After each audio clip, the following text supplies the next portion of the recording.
계속해서 유망 스몰캡 제시를 해드리는 시간입니다. 오늘 이 시간은 유한타증권 기업분석팀의 권명준 연구원 모셨습니다. 어서 오세요. 안녕하십니까? 네, 어떤 기업 가지고 오셨어요? 오늘은 인탑스와 그린플러스 두 개 회사를 가지고 왔습니다. 네, 일단 인탑스 같은 경우에는 최근에 좀 시장에 관심을 받고 있습니다. 어제도 뭐 비록 1.8%밖에 오르진 않았지만 그래도 거래량이 꽤나 실렸고 금요일에도 그랬고요. 유한타증권에서 상당히 긍정적인 또 리포트를 냈더라고요. 네. 어떤 부분 유망하게 보시는 거예요? 최근처럼 코스닥을 비롯해서 증시가 변동성이 심한 장세에서는 실적 안정성과 성장성 두 개를 다 가지고 있는 기업들이 아무래도 선호할 수밖에 없을 건데요. 일단 처음에 포인트로 말씀을 드리자면 인탑스는 스마트폰 케이스를 만드는 플라스틱 케이스를 만드는 회사라고 보시면 되겠습니다.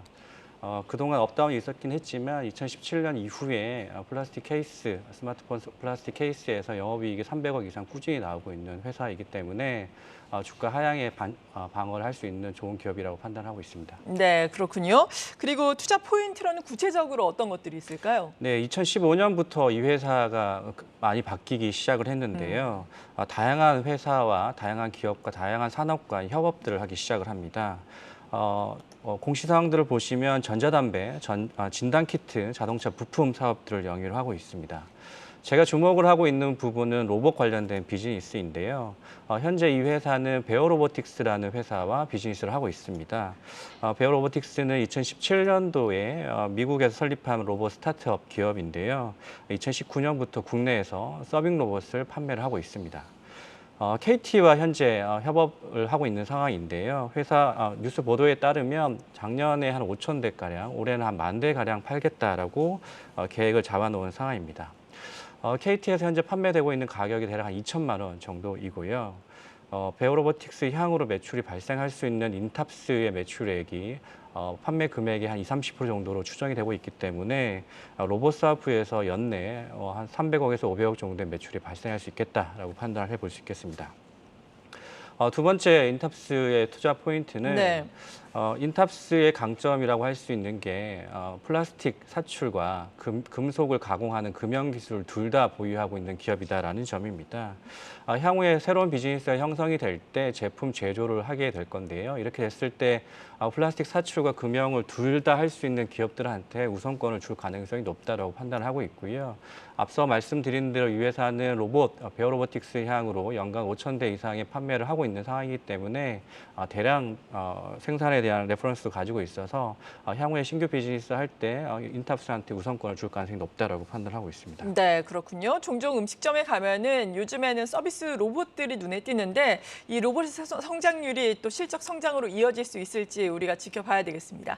그리고 앞서서 오늘 로봇 관련주가 동반 상승을 하고 있어서 로봇과 관련된 ETF 이야기도 잠깐 해봤거든요. 네. 이 ETF가 4분기에 생긴다면 우리가 중기적으로 이 종목도 여전히 볼 수 있을지 어떻게 생각을 하세요? 일단 세팅은 대기업들 위주로 먼저 되겠지만 네. 중기업들이 포함된다라고 하면 인탑스도 좋은 대안이 될 것 같습니다. 네, 그렇군요. 인탑스 첫 번째 종목으로 알아봤고 두 번째 기업은 어떤 기업인가요? 네, 그린플러스라는 기업입니다. 네. 좀 생소하실 수도 있으실 것 같은데요.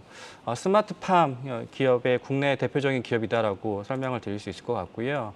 자회사로는 스마트팜을 통해서 직접 재배 및 판매를 하고 있는 기업이다라고 설명을 드릴 수 있겠습니다. 네, 스마트팜과 관련된 기업이다라고 말씀해 주셨는데 구체적으로 어떤 사업을 펼치고 있는지 투자 포인트와 함께 짚어볼까요? 네, 일단 정책적으로 스마트팜 관련된 비즈니스에 대해서 정부 지원들이 지금 계속적으로 늘어나고 있습니다.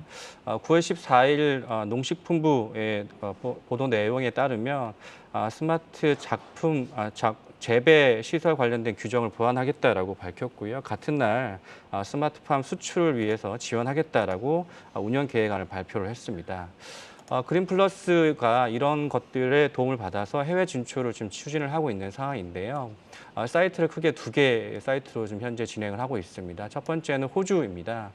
작년 8월에 호주에 팜 4.04와 MOU를 체결한 상황이고요. 현재 1년 동안 관련돼서 어떤 재배를 할 건지, 그다음에 어떤 사이트를 할 건지 구체적으로 안을 좀 잡아놓은 상황이기 때문에 연내에 호주 관련된 매출액이 시작이 될 것 같습니다. 두 번째는 태국인데요. 태국의 자회사를 설립을 했고요. 현지에 지금 15,000평 규모의 부지를 조성을 하고 있는 상황이고 현재 2,000평을 지금 셋업하고 있습니다. 이것도 역시 연내에 가시적으로 재배를 시작할 가능성이 높다라고 판단을 해볼 수 있겠습니다. 네, 그렇군요. 그린 플러스에 대해서 알아보고 있습니다. 하지만 실적은 아직까지는 좀 확인을 해보니까 좀 미비한 수준이더라고요. 네. 이 부분의 성장성이 기대가 된다 이 말씀인가요? 네, 그동안은 이제 뭐 준비 단계였다라고 보시면 될 것 같고요. 네. 지금부터는 해외 진출 그리고 자회사를 통해서 직접 재배를 하는 구간이기 때문에 본격적인 성장은 내년부터 확인할 수 있을 것 같다라는 게 판단입니다. 네. 특히 자회사가 쪽파를 재배하는 자회사가 있거든요. 그래서 현재 쪽파를 구성하는 이유는 재배 기간이 짧고 스마트팜을 하기 위해서는 다층을 하는 게 훨씬 더 유리한데 이런 품목에 맞기 때문에 이런 좋은 케이스를 마련한다라고 하면 향후에 품목도 늘어날 수 있어서 내년부터는 실적 가시성을 확인할 수 있겠다라고 판단해 볼 수 있겠습니다. 네, 그렇다면 투자 전략은 구체적으로 어떻게 가져가 볼까요? 네, 뭐 작년 올해 이상기후가 계속 발생을 하고 있습니다. 폭염도 많고요. 최근에 태풍도 왔고요. 이런 자연 환경 속에서 재배가 제대로 원활하지 않게 되면 당연히 가격들은 급등하게 마련이죠.